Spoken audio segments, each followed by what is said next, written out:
BingX, a trusted global crypto exchange. Trade spot, futures, or copy top traders easily. Sign up via the link or referral code to get 30 USDT instantly, plus up to 1,500 USDT in bonuses for verification, deposit, and trading. Cutting crucial funding for global disease prevention efforts represents a profound moral and strategic misstep, according to a group of 7 Labour MPs who previously served as ministers under Keir Starmer.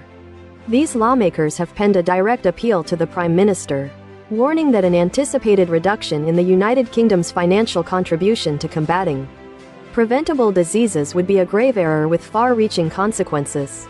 With governmental discussions on the UK's pledge to the Global Fund to fight AIDS, tuberculosis and malaria reportedly nearing a decision within days, this letter intensifies the pressure on Starmer to reconsider an expected 20% cut.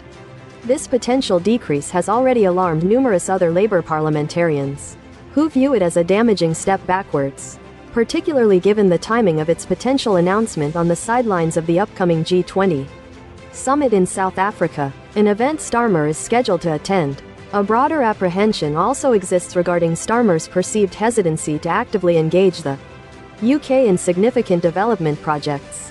This concern is further amplified by the government's earlier decision, made just prior to the COP30 climate summit, to withhold contributions to a vital fund dedicated to preserving the world's remaining tropical forests. Aid organizations have sounded the alarm, stating that a reduction in the UK's contribution to the Global Fund for the 2027 to 2029 period, potentially slashing it from £1 billion to £800 million as has been under discussion by senior government officials, would severely undermine the efficacy of one of the most cost-effective and impactful aid programs of modern times. The ramifications could be dire, potentially leading to as many as 340,000 preventable deaths.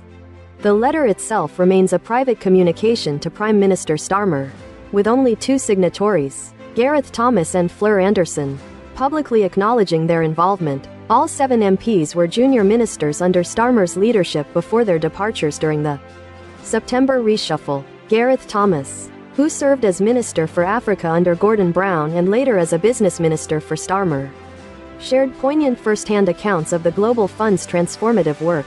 He described witnessing mothers, through the provision of antiretroviral drugs supplied by the Switzerland-based organization, successfully protect their unborn children from HIV infection.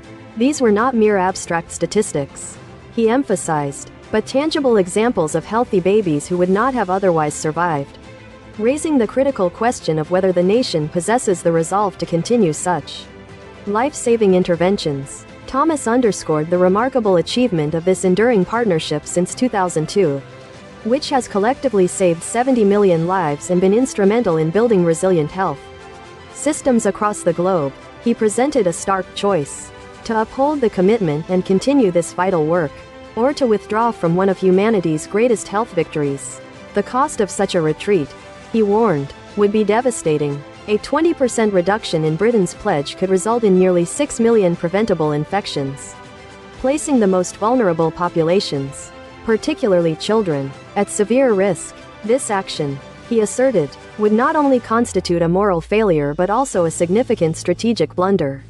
Thomas also pointed to the UK's earlier decision this year to curtail support for another major international aid initiative, the Global Alliance for Vaccines and Immunization, or Gavi. The £1.25 billion commitment to Gavi over 5 years represented a 24% decrease compared to the sum pledged by the previous administration for 2021 to 2025.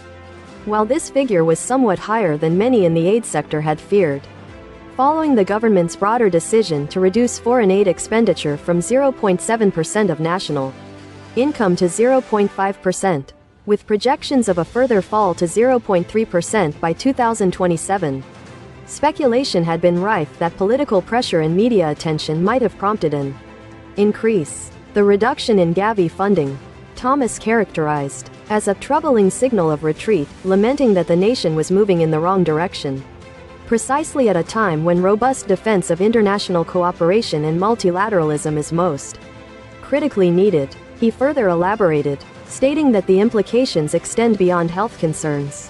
They are intrinsically linked to Britain's national security, thriving communities, capable of learning, working, and flourishing, lay the foundation for stable and resilient societies.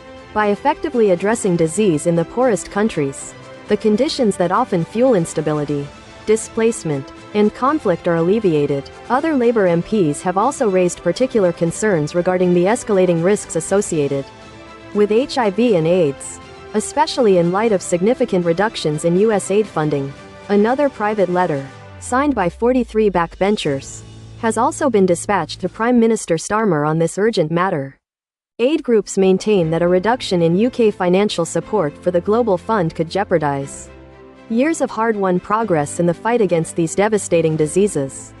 Particularly in the wake of the recent downturn in American aid, polling conducted last month by a prominent aid organization revealed that a significant majority of Britons, 62%, believe the government should either maintain or increase its support for the Global Fund. The survey was carried out by More in Common on behalf of the One campaign. A spokesperson for the Foreign Office stated that the UK remains committed to working with the Global Fund and playing a significant role in the global effort to combat disease worldwide.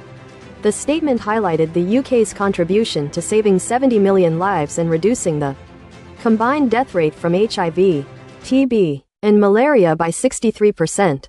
The spokesperson reiterated a firm commitment to tackling global health challenges, not only on ethical grounds but also as a means to support the government's plan for domestic change by fostering global stability and growth.